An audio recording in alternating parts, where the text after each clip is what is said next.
말씀 보도록 하겠습니다. 오늘 성경의 말씀은 로마서 5장 6절부터 11절까지의 말씀이 본문의 말씀이고, 우리가 함께 봉독할 말씀은 로마서 5장 8절에 기록되어 있는 한 절의 말씀입니다.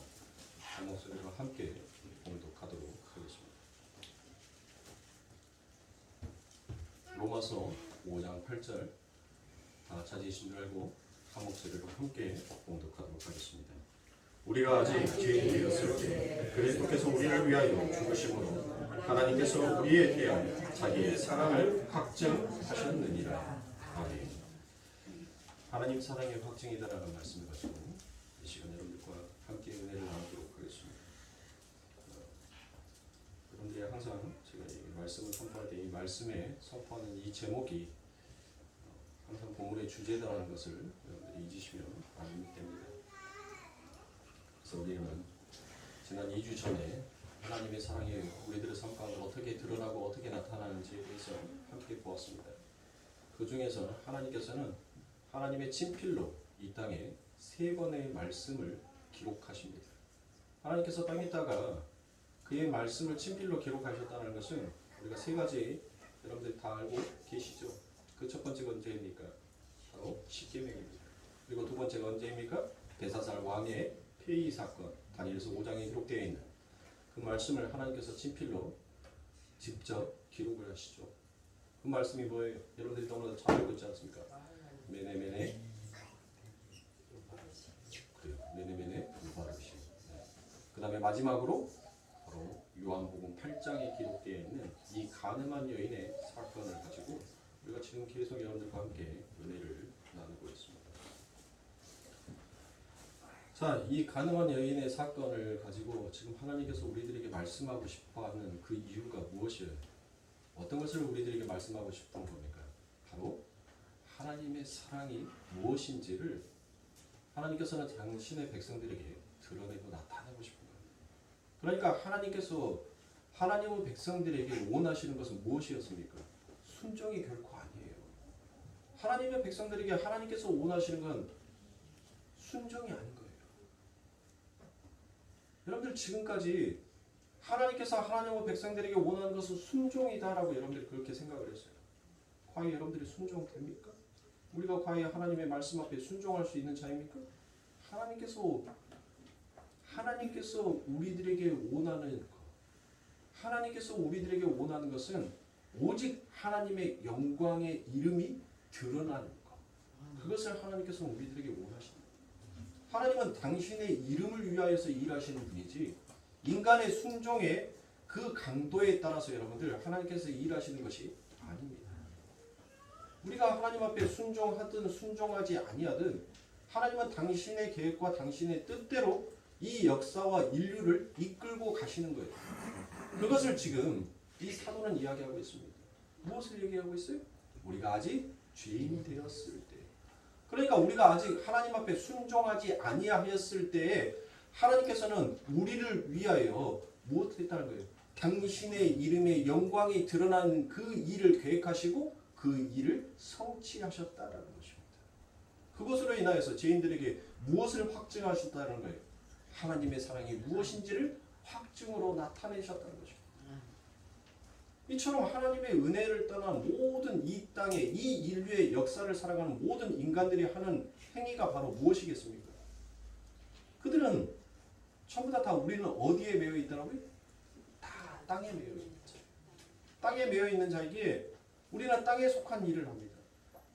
그래서 늘 땅의 것으로 건설하기를 원해요. 땅의 것에 무엇인가 자기의 것을 쓰기를 원하는 것입니다. 그것이 바로 하나님의 은혜를 떠나버린 죄인들의 모습인 것입니다. 죄의 증상이 그와 같이 나타났다는 것입니다. 그래서 죄인들은 늘 흙에다 자기의 이름을 기록하기를 원합니다. 여러분들 한번 보세요. 우리가 하나님의 이름으로 하지만 늘 우리의 이름이 드러나기를 바라더라는 거예요. 늘 내가 세워지기를 바라더라는 것입니다. 예수를 믿지 아니하는 사람들에게는 그것이 자기의 인생에 있어서 여러분들 영광으로 생각해요. 호랑이는 죽어서 가죽을 남기고 사람은 죽어서 자기 이름을 남긴다라고 생각하는 것이 그게 바로 세상이라는 것입니다. 그래서 하나님의 은혜 안에 담겨져 있는 자들에게 그게 왜 죄인지를 하나님께서 가르쳐 주신 것입니다.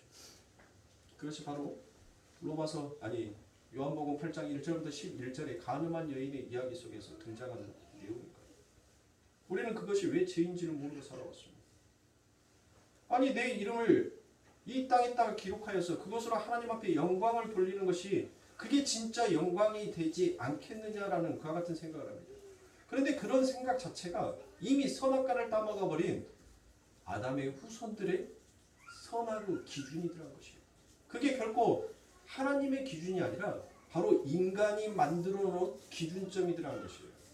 하나님께서는 단 한 번도 그런 기준점을 하나님은 백성들에게 원하신 바가 없습니다. 제가 전자에도 말씀드렸던 것처럼 하나님께서는 오직 당신의 이름이 영화롭기만을 바라시는 분이에요. 당신의 이름이 더럽혀지는 것을 하나님께서는 결단코 용납치 아니하시는 분이십니다. 그러면 어떻습니까? 우리는 다 죄인이었던 것이 이제 그 아버지 하나님께서 여러분들 땅에다가 글씨를 쓸 때마다 여러분들 항상 뒤따라오는 사건들이 무엇이었어요? 하나님께서 모세에게 십계명을 주셨습니다. 그 하늘에서 하나님이 흙에다가 글씨를 썼단 말이에요. 그 글씨를 쓰자 바로 무슨 일이 일어납니까? 내 백성이 패역하였다라고 하나님께서 말씀하세요. 내 백성이 지금 죄 가운데 있다라고 말씀하십니다. 항상 하나님의 말씀이 흙에 기록이 될 때마다 무슨 일이 일어납니까? 죄가 폭로가 된다는 것이에요. 그 죄의 폭로는 결국 무엇을 나타내는 겁니까? 심판을 나타내는 거죠. 그러면 심판은 무엇을 상징하는 거예요? 죽음을 상징하는 거예요. 죽음. 자, 이것만 그겁니까? 다니엘서 5장에서는 하나님께서 메네메네 데발 우바르 신이라고 그와 같이 말씀하십니다. 그렇죠. 그 다니엘서 5장에서 하나님께서 친필로 그 벽에다가 글씨를 쓰시자 그 벨사살 왕이 어떻게 됩니까? 결국은 그 자리에서 죽임을 당하게 됩니다. 역시 어때요?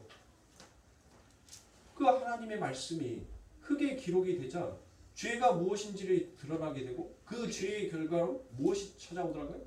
사망이라는 죽음이 찾아오게 되는 것입니다. 자, 요한복음 8장에서는 여러분들 어떤 말씀이 일어나요? 이 가늠한 여인 지금 예수님 앞에 섰습니다. 예수님께서 이제 무엇을 하세요? 그의 손으로 바닥에 글을 쓰십니다. 예수님은 하나님의 아들이시죠. 그 예수님께서 바닥에 글을 쓰셨다. 그러면 이제 무엇이 나타나야 돼요? 죄가 나타나야 되잖아요. 죄가 나타나고 여러분들 죄가 나타나는 곳에는 여러분들 무엇이 일어난다 했어요? 반드시 심판이 따라오게끔 되어 있다는 거죠. 심판은 결국 무엇과 연결이 되어 있다? 죽음과 연결이 되어 있다라고 되어 있어요. 그런데 보시라고요. 요한복음 8장 1절부터 11절까지의 말씀에서 이 가늠한 여인이 그 예수님의 말씀을 기록함으로 인하여서 흙에다가 그 하나님의 글을 쓰므로 인하여서 죄가 드러났긴 했는데 이 여인이 죽었다라는 그와 같은 내용은 성경 어느 곳을 찾아보더라도 없더란 것입니다. 결국 하나님께서 이 땅에 당신의 글씨를 3번을 기록하시고 난 다음에 하나님께서 무엇을 말씀하고 싶은 거예요? 어떤 것을 우리들에게 말씀하고 싶은 거예요? 하나님께서의 목적이 우리들에게 말씀을 던져놓고 우리를 죽이기 위한 하나님의 저주인 것입니까? 아니에요. 하나님의 말씀이 우리들의 삶 가운데 떨어짐으로 인하여서 무엇을 깨달아야 돼요? 그 죄가 무엇이고 그 죄로부터 오는 결과가 무엇인지를 하나님께서는 이 구약의 말씀들을 통해서 우리들에게 자명하게 보여주십니다. 그리고 이와 같은 너희들의 죄가 어떻게 주홍같이 그 붉은 죄가 맑게 되었는지를 하나님께서는 그 사랑의 확증을 바로 예수 그리스도라는 아버지 하나님의 또 다른 도구를 사용하여서 하나님은 아둔한 백성, 눈이 가리워진 백성들에게 하나님은 말씀하여서 보여주고 계시더라는 것입니다. 그런데 자, 요한복음 8장에 여러분들 그 앞장, 그러니까 요한복음 7장이죠. 요한복음 8장에서는 가늠한 여인의 이야기가 등장을 했는데 요한복음 7장에서는 여러분들 어떤 이야기가 등장을 합니까? 바로 초막절이 등장을 하죠. 여러분들 이 초막절의 유래를 알고 계십니까? 이 초막절의 율례는 이 초막절이 되면 성전 안에다가 큰 초를 세워요. 큰 초. 그리고 큰 초를 세워놓고 거기에다가 계속 물을 붓는 행위를 하는 거예요. 그게 율법이란 말이에요. 그게 초막절이에요. 그런데 그렇게 모든 사람들이 자기 신들의 그와 같은 행위를 하고 있었을 때 예수님께서 그들을 향해서 무엇이다라고 얘기합니까? 내가 곧 생수다. 내가 곧 생수다. 나를 마셔라라고 그와 같이 말씀을 하십니다. 그런데 하나님의 은혜에 의해서 아직 눈 뜨지 못하고 눈이 가려져 있고 어둠에 속한 자들은 그 행위가 결국 무엇을 하더라고요? 진짜 생수, 진짜 물이 되셔서 너희들을 살려낼 그 생수가 지금 너희들에게 왔는데 너희들은 아직도 그 구약의 예법에 의한 율법의 행위, 즉 심판을 결과로 치는 죽음밖에 없는데 너희들은 왜 그 죽음의 행위를 계속하고 있느니? 바로 하나님의 은혜의 언약으로 들어와라 라는 것을 예수님께서 말씀하신단 말이에요. 그런데 아무도 그 이야기를 듣지 못합니다. 그래서 그 이야기를 듣지 못한, 즉 하나님이 계심에도 불구하고 내 신랑이 내 남편이 있음에도 불구하고 다른 남자와 간음하는 자들이 어떠한 죄의 결과를 얻게 되고 그들이 이 세상 가운데 법으로 마음의 법, 즉 내 마음속에 가지고 있는 그 율법의 법을 가지고 그들이 행하였을 때는 무엇이 일어나게 되는지를 하나님께서는 설명하기 위하여서 그 7장이 끝나자마자 바로 8장에서 이 가늠한 여인의 이야기가 등장을 하는 것입니다. 그러니까 사랑하는 성도님들, 여러분들이 한번 이 그림을 잘 한번 머릿속에서 그려보시라고요. 잘 그려보세요. 하나님께서 예수 그리스도께서는 분명 그 초막절에 내가 생수다, 내가 물이다라는 그와 같은 말씀을 하셨어요. 물. 그 말씀을 하시고 난 다음에 그리고 난 다음에 그 말씀이신 그 물이신 예수 그리스도께서 지금 그 간음한 여인 앞에 그 죽음의 죽은 흙에게 티끌에게 하나님께서 무엇을 하시라는 거예요? 글씨를 쓰셨다는 것은 물이 흙과 섞였다는 것이에요. 자, 여러분들 보세요. 즉 이 말씀은 어디의 말씀으로 넘어가는 거예요? 창세기의 말씀으로 넘어갈 수가 있어요. 창세기의 말씀. 자, 하나님께서 우리를 뭘로 빚어요? 흙으로. 그렇죠. 흙으로 빚죠. 그 흙으로 빚는데 그 흙에 무엇이 들어가니까 드디어 산자가 되더란 거예요. 생영, 생기가 들어갔단 말이에요. 생영, 생기. 그러니까 하나님의 물이 그 안에 들어감으로 인하여서 드디어 산자가 되었다는 거예요. 산자.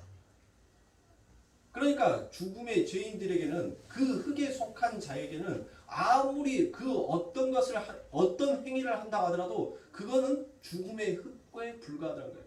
움직일 수 없는 흙. 그런데 그 움직일 수 없는 흙에 뭐가 부어짐으로? 하나님의 물이 부어짐으로, 생기가 부어짐으로, 생기가 무엇인지를 사람들이 잘 모르니까 바로 예수 그리스도께서 자신을 생수로 표현하고 물과 흙이 섞이는 것으로 그렇게 하나님의 어떻게 너희가 하나님의 백성이 되었고 너희가 산자가 되었는지를 지금 또 다른 그림으로 또 다른 말씀으로 설명을 하여 주고 계시는 것입니다. 보세요. 여러분들이 너무나도 잘 알다시피 물은 어떤 것에 의미가 있습니까? 물은 두 가지의 의미가 있죠. 첫 번째, 물은 심판의 의미를 갖고 있어요. 저주의 의미를 갖고 있어요. 성경에서 물은 항상 저주의 의미를 갖고 있어요. 심판의 의미도 함께 담고 있습니다. 그런데 이 물이 또 다른 하나의 또 의미를 가지고 있어요. 그렇죠. 생명이. 내가 곧 길이요 진리요 생명이다라고 말씀하시죠. 그러니까 이 물에는 또 다른 생명이 함께 가지고 있더라고요. 보세요. 노아의 홍수 때 분명히 많은 사람들이 그 물에 의해서 심판을 받고 죽었단 말이에요. 그런데 또 어떤 자는 그 물에 의해서 생명을 보존하게 돼요. 그렇죠. 그러니까 지금 이 예수 그리스도께서 그 흙에 글씨를 썼다는 것은 그 물이 흙과 함께 섞였다는 것은 결국 무엇이에요? 바로 그 흙에 가지고 있는 저주를 그 물이 흡수해 버렸다는 거예요. 다 가지고 갔다는 거예요. 그래서 이사야서 53장에서 무엇을 얘기합니까? 우리 예수님께서 여러분들 눈을 못 보는 자의 그 눈을 고쳐주셨을 때 어떻게 고쳐주셨어요? 다른 사람들은 더럽다라고 생각할지 모르겠지만 여러분들 평생 동안 여러분들 앞을 보지 못하는 사람이 어떤 방법을 써보지 않겠어요? 여러분들 우리가 조그만 질병이 있으면 여러분들 무엇합니까? 그 질병에서 이겨내기 위해서 우리가 가진 방법들을 다 사용하잖아요. 내가 다시 옛날처럼 건강해질 수만 있다면 그렇죠. 그런데 인간의 방법으로는 그 어떤 것도 어떤 질병의 증상도 내게서 떠나가지가 아니하더라는 것이에요. 예수 그리스도께서 여러분들 그 흙을 가져다가 침을 뱉으시고 그것을 손으로 이겨 그 죽은 흙에게 발라버리니까 그 죽은 흙이 뭐 하더란 거예요? 그 안에 뭐가 들어간 거예요? 하나님의 생영, 생기가 그 안에 들어감으로 그 자가 산 자가 되더란 거예요. 그리고 그 손을 댄 자가 바로 무엇하더라고요? 그의 모든 질병을 짊어지고 가지고 가셨다. 이사야 53장에 그와 같은 말씀을 하잖아요. 그분이 우리의 모든 질거를 지고 가셨다라고 말씀하시잖아요.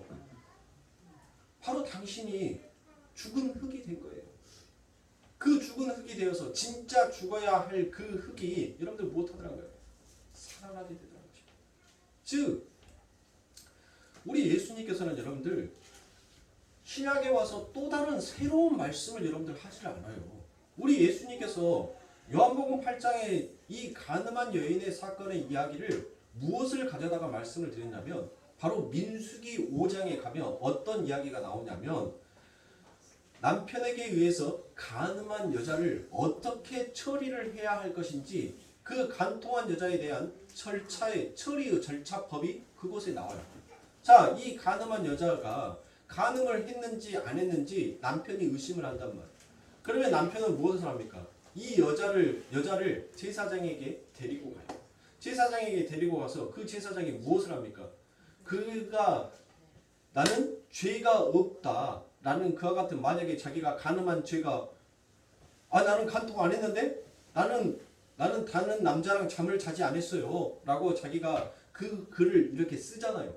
그 글을 그 두루마리에다 그 글을 쓰면 그것을 물에다가 섞습니다. 그 물에다가 섞어가지고 네가 진짜면 네가 임신을 하게 될 것이고 네 말이 거짓이라면 너는 저주를 받아서 네 다리가 마르고 네 몸이 부을 것이다 라고 얘기를 한단 말이에요. 그리고 그 여인에게 그 두루마리에다가 적어놓은 그 글을 물에 섞어서 마시게 합니다. 그래서 뭐합니까? 그 여인이 만약에 거짓되게 거짓말을 했다면 그 몸에서 그 물이 쓴물로 나타나서 무엇을 하더라고요? 그가 다리가 넓적다리가 되어버리고 그리고 그 몸이 부어버릴 것이다라고 그 저주가 나타나는 거예요. 그 저주가 나타나면 많은 백성들에게 무엇을 당할 거라고 합니까? 그가 저주거리를 당할 것이라 조롱의 거리가 될 것이다라고 그와 같이 얘기를 한다. 그러나 전혀 이 사람이 간음한 죄가 없다면 오히려 하나님의 축복을 받아서 그가 임신을 하게 될 것이다라고 그와 같은 말씀을 기록하여 놓고 있어요. 지금 예수님께서는 이 간음한 여인을 누가 데리고 왔습니까? 바로 바리새인들과 서기관들이 그 예수님의 함께 있는 제자들과 함께 있는 그 무리 가운데 그를 세워놓고 예수님에게 시험한단 말이에요. 그러니까 그들은 율법에 의해서 능통한 자잖아요. 모세 오경에 포함되어 있으니까. 민수기는 모세 오경 안에 들어가 있는 법 아닙니까? 그러니까 예수님께서는 지금 요한복음 8장의 그 말씀을 바로 민수기 5장에 가지고 있는 그 말씀을 가져다가 비유로 그들에게 말씀합니다. 그러므로 예수님께서 무엇합니까? 바로 그 여인의 죄가 없음을 그 여인이 죽어야 할 자가 맞음에도 그 여인이 죽지 않냐고 살아나는 것은 바로 내가 그 모든 죄들을 다 도말하였기 때문에 그와 같이 이 여인은 살 수 있다는 것을 말씀합니다. 그럼 여러분들 못해야 돼. 이 바리새인들과 서기관들이 예수님은 그 말씀 앞에 여러분들 그와 같이 자신의 죄가 명명백백 드러나게 됐다면 무엇해야 돼요? 예수님 죄송합니다. 잘못했습니다. 저희가 오히려 아버지 하나님의 법을 가져다가 많은 사람들을 살리는 것이 아니라 오히려 그 법으로 많은 사람들을 죽인 자가 맞습니다라고 그들이 양심의 가책을 느꼈다면 반드시 예수님에게 자기의 죄에 대한 고백을 뱉어야 할 거 아닙니까? 토해내야 한단 말이에요. 그런데 이 바리새인들과 서기관들은 못했습니까? 양심의 가책을 받았는데 여러분들 못했더라는 거예요. 그들이 도망갔다라고 성경은 기록하고 있어요. 이게 바로 하나님의 은혜를 떠난 죄의 모습. 즉 땅에 자기의 이름을 기록하고 땅에 자기의 모든 것들을 세우고자 하는 자들의 행위가 바로 그 은혜의 말씀의 자리를 늘 떠나려고 하더라는 것이에요. 늘 떠나서 늘 바깥으로 살려고 하더라는 것입니다. 그럼 여러분들 예수님께서 그 많은 사람들에게 그와 같은 말씀을 하시고 난 다음에 이제 그 여인에게 여러분들 무엇이다라고 얘기합니까? 그 여인에게 어떤 말씀을 하십니까? 요한복음 8장 8절부터 9절의 말씀에 다시 몸을 굽히사 손가락으로 땅에 쓰시니 저희가 이 말씀을 듣고 양심의 가책을 받아 어른으로 시작하여 젊은이까지 하나씩 나가고 오직 예수와 그 가운데 섰던 여자만 남더라라고 되어 있습니다. 보세요. 하나님께서 그 흙에다가 글을 쓰시자 그 죄가 폭로가 되므로 모든 사람들이 자기가 죄인인 줄 깨닫고 그 하나님의 빛에서 떠나가게 되더란 말이죠. 이제 누구만 남았어요? 예수님과 그 여인만 남아있습니다. 그리고 예수님께서 무엇을 얘기하십니까? 보라, 지금 네 곁에 서 있는 자가 누가 있느냐? 아무도 없습니다라고 얘기합니다. 그들이 너를 정죄하지 아니하였으니 나 또한 너를 정죄하지 아니하겠다라고 예수님께서 말씀하십니다. 여러분들 그 말은 무슨 말이에요? 여러분들 그 말씀은 그저 예수님께서 흘러가는 말씀이 아닙니다. 바로 그 말씀은 나도 이제 너와 같은 죄인이 되었다라는 것 같은 말씀. 나도 이제 너와 같은 똑같은 죄인이 되었기에 나도 너를 정죄하지 아니하겠다라는 것 같은 말씀. 왜요? 그렇게 돌에 맞아서 죽어야 할 우리가 바로 그 예수 그리스도의 은혜로 그 아버지 하나님의 사랑으로 우리가 살아가게 되었다는 것입니다. 산자가 되었다는 것입니다. 그 여인은 무엇했습니까? 그 여인은 그 아버지 하나님의 은혜를 알았어요. 그래서 그 여인은 무엇했습니까?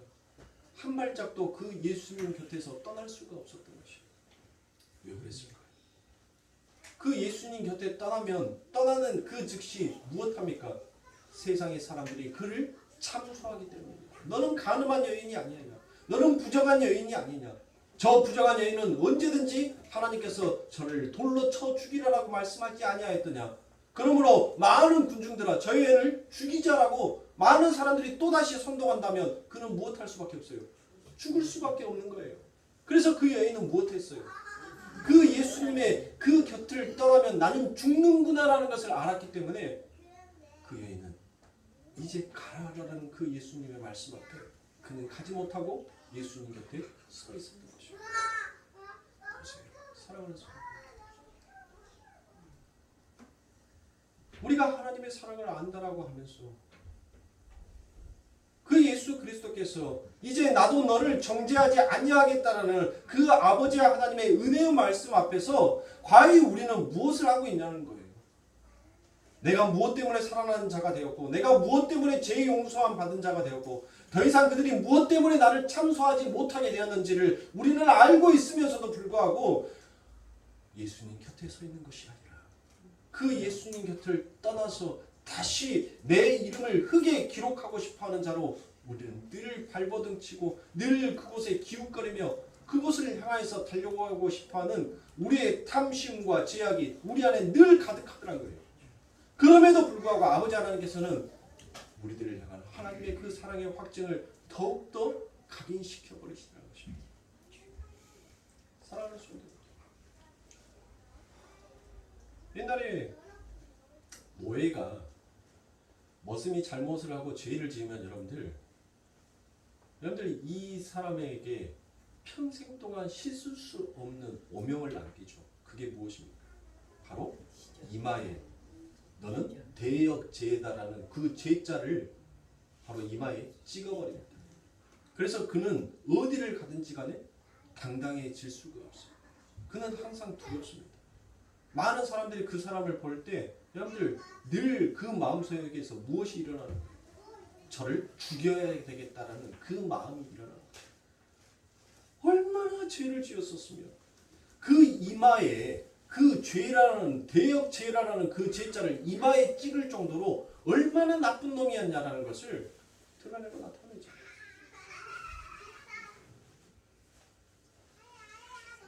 우리가 그와 같은 자였었습니다. 그런데 우리들에게 지금 아버지 하나님께서 우리에게 무엇을 입혀주셨다고요? 예수 그리스도의 사랑의 띠를 우리들에게 메워주신 것입니다. 그 예수 그리스도의 사랑의 띠가 여러분들 풀려버리면 무엇하는 거예요? 우리는 여전히 내 이마에 찍혀있는 이 죄라는 것이 여러분들 여전히 선명하게 드러나는 자예요. 그러나 예수 그리스도의 요한계시록에 나오죠. 하나님의 백성들의 그 이마에 무엇이 기록이 되어 있더라?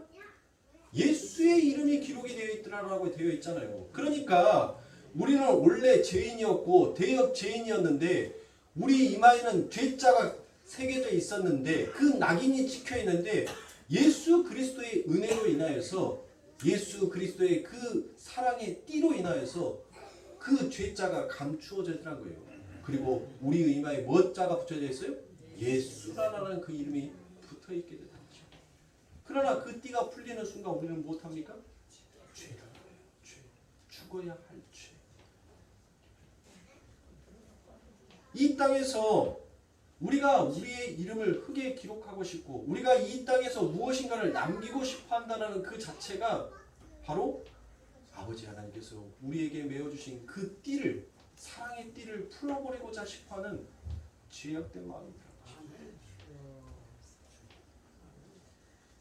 그렇게 예수 그리스도의 은혜로 인하여서 여러분들 우리가 하나님으로부터 그 사랑의 확증을 받았다는 것입니다. 여러분들 보세요.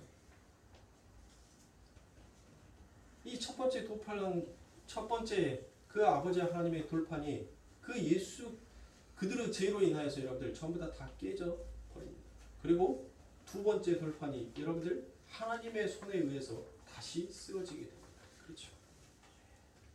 그런데 여러분들 이 첫 번째 돌판과 두 번째 돌판 사이에 누가 그 안에 끼어 있습니까? 그래요. 예수님의 모형을 하고 있는 바로 모세가 그 안에 끼어 있죠. 어떻습니까? 하나님께서 그들의 죄를 보고 하나님께서 전부 다 그들을 죽이고자 합니다. 그때 모세가 하나님 앞에 간청을 합니다. 무엇이다라고 얘기합니까? 하나님, 저들을 굽어 살펴 주시옵시고 저들을 만약에 하나님 용서치 못하겠다면 하나님 내 이름조차도 그곳에서 지워주시옵소서라고 이야기를 했답니다. 여러분들 여기에서 여러분들 우리가 그냥 흘러가지 못한 이야기가 하나가 되겠어. 모세를 보세요. 모세가 어떻게 여러분들 자기의 이름이 생명책에 기록이 되어 있다는 것을 그가 어떻게 알았을까요? 참 신기하지 않으세요? 재밌지 않으세요? 아니 자기의 이름이 어떻게 그 하나님 그 책에 율법에 그 두루마리 책에 자기의 이름이 어떻게 새겨져 있다는 것을 그가 알았냔 말이에요. 그가 알았으니까 무엇을 합니까? 아버지 그 책에서 나의 이름을 지워주세요라고 그와 같이 당당하게 하나님 앞에 이야기를 했단 말이에요. 그렇죠. 자, 출애굽기 32장 31절부터 33절입니다. 여호와께로 다시 나아가 여짜오되 슬프도소이다. 이 백성이 자기들을 위하여 금신을 만들었사오니 큰 죄를 범하였나이다. 그러나 합의하시면 이제 그들의 죄를 사하시옵소서. 그렇지 않사오면 원컨대 주의 기록하신 책에서 내 이름을 지워버려 주시옵소서. 여호와께서 모세에게 이르시되 누구든지 내게 범죄하면 그는 내가 내 책에서 지워버리라. 이와 같이 말씀하십니다. 예레미야서에서는 하나님께서 생명이신 하나님을 떠난 자들을 흙에 기록했다라고 그와 같이 얘기하는데 하늘은 묵시 속에 기록된 하늘의 백성들이 있다라는 것을 말씀합니다. 그래서 다니엘서나 요한계시록이나 이런 곳에 이 책들이 등장을 합니다. 어떤 책입니까? 바로 생명의 책이 등장하는 것입니다. 이 책은 이미 묵시에서 완료되어 있는 책이더라라는 것이에요. 즉 그 말은 무엇입니까? 인간이 어떤 행위를 해서 그 책이 완성으로 가는 것이 아니라 이미 완료되어 있는 책이기에 인간의 어떤 행위로도 그 완료되어 있는 책은 변경이 될 수 있다 없다? 없다는 것입니다. 여러분들 한번 글을 집필하는 사람이 여러분들 책을 한 권 만들었을 때는 수십 번, 수백 번 그 책에 대해서 교정이 들어갑니다. 그리고 그 엄청난 많은 교정들이 다 끝나고 나면 이제 책으로 출간이 돼요.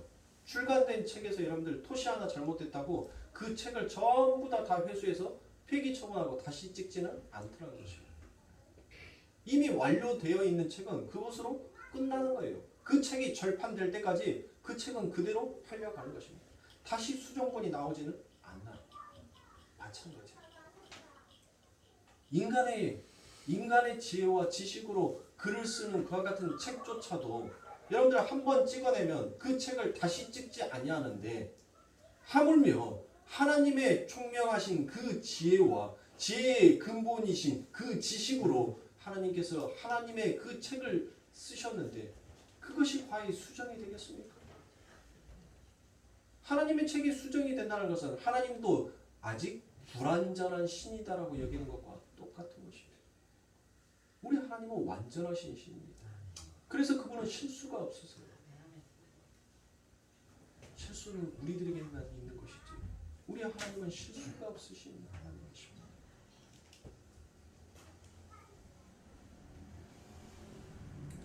그러니까 이와 같은 말씀입니다. 이 땅에 기록된 인간들의 역사와 인간들의 이름은 마지막 그 순간에 결국 다 불타 없어지고 남은 것이 아무것도 없어지고 결국 무엇만 남는다는 거예요? 오직 아버지 하나님의 이름만 이 땅에 남게 된다.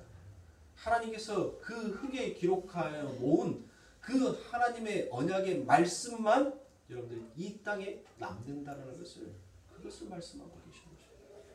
왜요? 무엇 때문에요? 누구든지 내게 범죄하면 그는 내가 내 책에서 지워버리며라고 이와 같이 얘기하지 않습니다. 하나님의 사랑을, 하나님의 은혜를 모르고 살아가는 자들은 결국 그 마지막 날 하나님께서 전부 다 똑같이 죽은 흙으로 여기고 전부 다 불태워 없애버릴 것이다.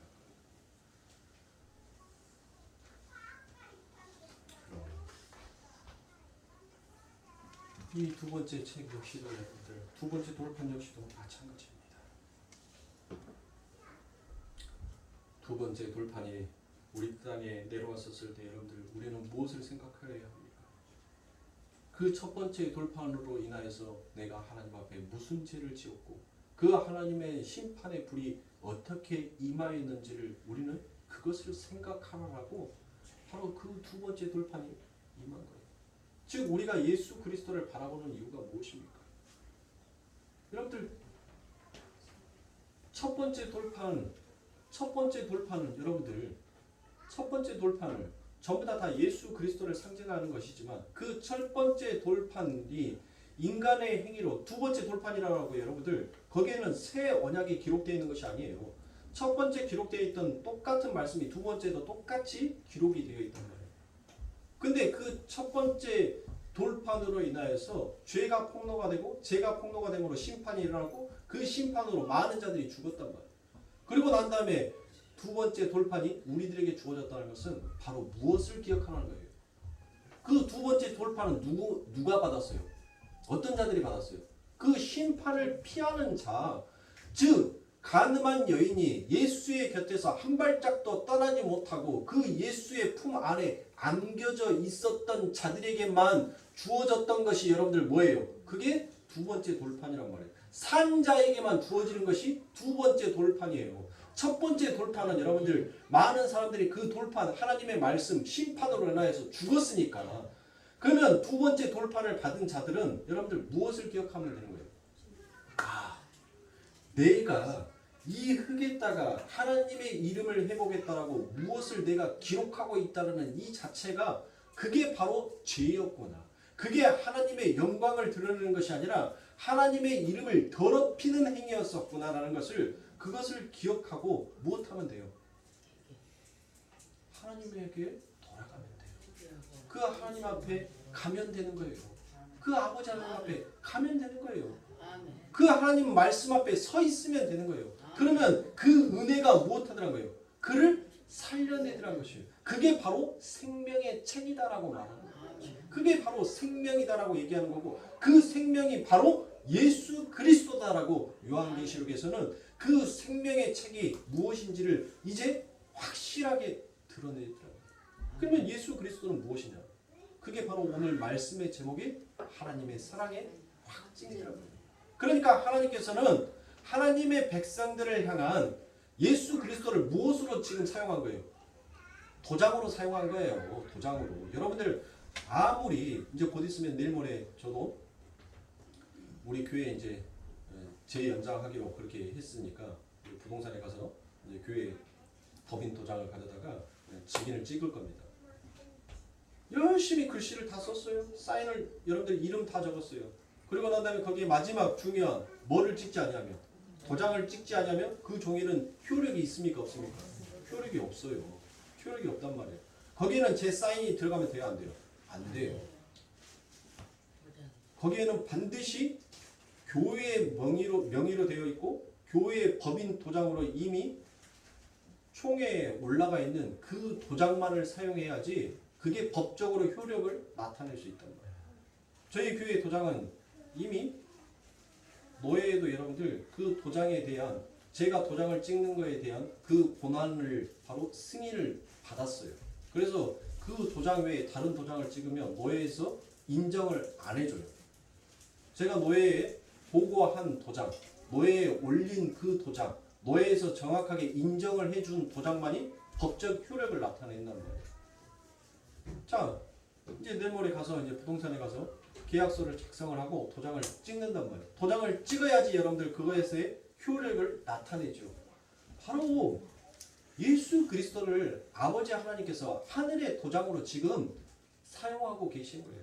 그 하늘의 도장으로 당신의 백성들에게 너는 내 사랑하는 자다. 너는 내 사랑하는 아들이다라는 것을 하나님께서 이제 도장으로 땅땅땅땅땅 하고 다 찍어버린 거예요. 다. 그것을 찍어주신 거란 말이에요. 그것이 찍어져 있기에 여러분들 무엇하는 거예요? 법적으로 효력이 있는 거예요. 자, 유언은 여러분들 무엇하다겠어요? 유언은 죽어야지만이 그 유언장을 쓴 사람이 죽어야지만이 법적 효력을 나타낸다라고 했죠. 그 유언장을 쓴 사람이 여러분들 살아있으면 뭐예요? 필요 없어요. 그거는 죽어야지 효력을 나타낸단 말이에요. 법적 효력을 나타내요. 우리 예수 그리스도께서 뭐합니까? 죽었잖아. 그 유언을 남겨놓고 죽었단 말이에요. 이제 왜? 그 예수님께서 유언하신 모든 법적 효력이 이제 나타나기 시작한 거예요. 그래서 예수 그리스도의 그 법적 효력을 가지고 있는 그 도장을 하나님께서 창세 전에 당신이 선택하신 당신의 백성들에게 이제 그 법적 효력이 나타나는 그 도장을 찍어버린 거예요. 아멘. 그것이 바로 하나님의 사랑이란 거예요. 아멘. 내가 뭐를 잘한 것이 없어요. 내가 하나님 앞에 뭐를 자랑할 만한 것이 아무것도 없는데도 불구하고 하나님은 무엇하더란 겁니까? 너는 내 것이다. 너는 내 것이다. 너는 내 아들이다.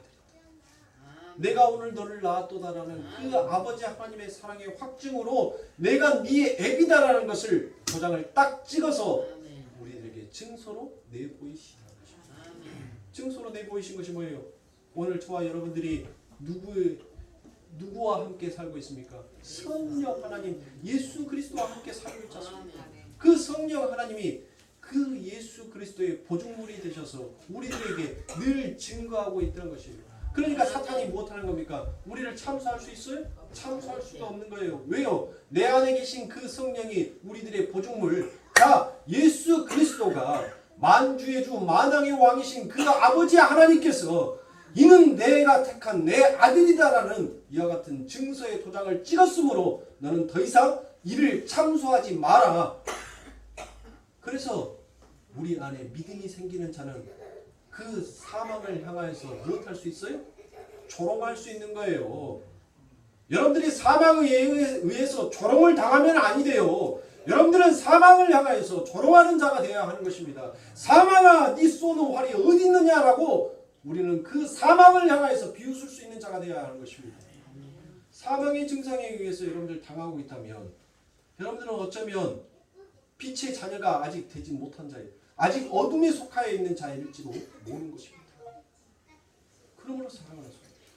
우리가 예수 그리스도를 믿는다는 것은 왜 아버지 하나님께서 우리들에게 담대하라 두려워하지 말라는 것은 바로 내가 그 사망의 법을 깨버렸다라는 확실한 증거를 내 손에 쥐고 있다라고 그와 같이 말씀하시기에 누구든지 나의 이름을 믿는 자는 두려워하지 아니하고 겁내지 아니하고 오히려 이 세상을 담대히 걸어 나아갈 수 있다라고 얘기합니다. 그러니까 수많은 사도들이 보세요. 그 사망의 죽음 앞에서 그들이 무엇하였습니까? 어찌 여러분들 사람이 두렵지 않겠어요? 어찌 무섭지 않겠습니까? 누구도 사망의 그 무서운 증상 앞에서 자유로울 수 있는 사람은 아무도 없습니다. 그런데 그들은 그 사망의 권세보다 더 큰 하나님의 은혜를 그들이 깨닫고 알았기에 그 사망을 조롱하듯이 무엇하였습니까? 형장의 이슬처럼 사라져야 할 그들이 오히려 그 형장의 이슬을 전혀 두려워하지 아니하다는 것. 우리가 이를 예로 잘 사용하는 예가 뭐입니까? 내일이면 형장의 이슬로 사라져야 할 그 베드로가 그 감옥에서 여러분들 얼마나 고난 잠, 얼마나 맛있는 잠을 잤는지 사탄이 베드로야 일어나봐 했는데 베드로가 뭐 한 거예요? 얼마나 깊은 잠을 잤는지 베드로가 안 일어나는 거예요. 그러니까 천사가 깨우다 뭐 하는 거예요? 옆구리를 발로 뻥 하고 쳤다니까 야 일어나라고야 좀. 여러분들 한번 생각해 보세요. 네? 얼마나 깊은 잠을 단잠을 잤습니까? 그 말은 뭔 말이에요? 사망을 조롱했다는 뜻이에요. 사망을 비웃었다는 뜻이에요. 왜요? 바로 나의 스승, 나의 주인이시고 나의 하나님이신 그 아버지 하나님의 권세가 나와 함께 임하고 있기 때문에 그깟 사망 정도야, 그깟 형장의 이슬로 사라지는 것 정도야 나는 별로 두렵지 않다는 거예요. 왜요? 내게는 더 큰 영화로운 하나님의 그림이 그려져 있다는 것을 이 베드로는 봐버렸기 때문에. 그러면 사랑하십니다.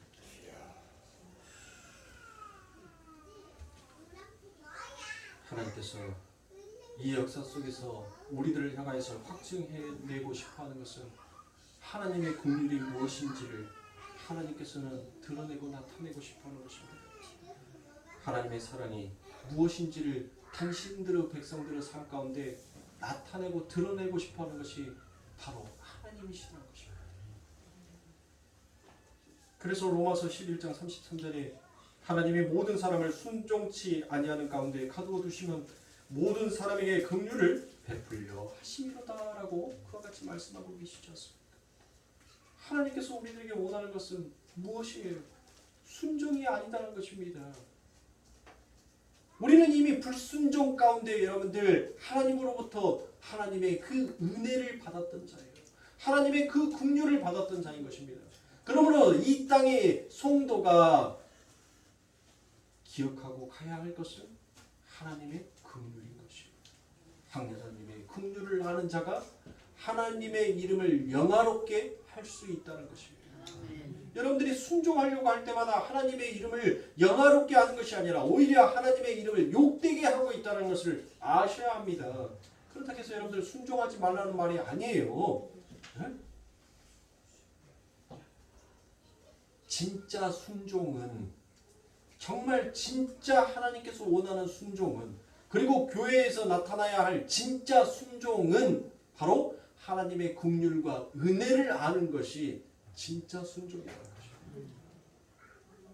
오늘날 수많은 교회들이 여러분들 엉뚱한 순종을 여러분들 당신의 양들에게 뭐 하고 있어요? 요구하고 있더라고요. 그래서 뭐 합니까? 아모스 선지자가 뭐라고 했어요?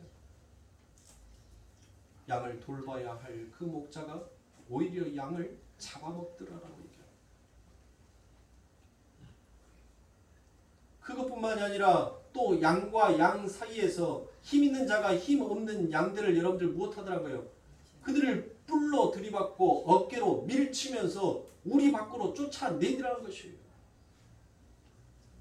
하나님께서 요구하시는 순종은 하나님의 긍휼인 것입니다. 그래서 하나님의 그 긍휼을 늘 무엇으로 표현해요? 고아와 가부와 나그네로 표현을 하더라는 것입니다. 사랑하는 성도, 우리는 우리의 기준점으로 살아가는 자가 아니라 하나님의 기준점으로 살아가야 된다는 것을 사랑하는 성도 절대로 잊지 마시길 바랍니다. 하박국 선지자가 하나님 앞에 참 아름다운 고백을 했죠. 무화과 나무에 열매가 없어도 포도나무에 가시이 없어서 외양간에 소가 없어도 우리의 양이 없어도 내 삶 가운데 여호와만 있으며 당신만 계시면 나는 기뻐하고 즐거워할 수 있습니다라고 그와 같이 고백했던 그 하박국 선지자. 우리가 이 땅에 아무것도 남길 것이 없다 할지라도 바로 내 생명이요 내 유산이신 예수 그리스도만 내 삶 가운데 있다면 그것으로 기뻐하고 즐거워할 수 있는 그와 같은 우리 성도님들이 되시길 간절히 주님의 이름으로 축원합니다.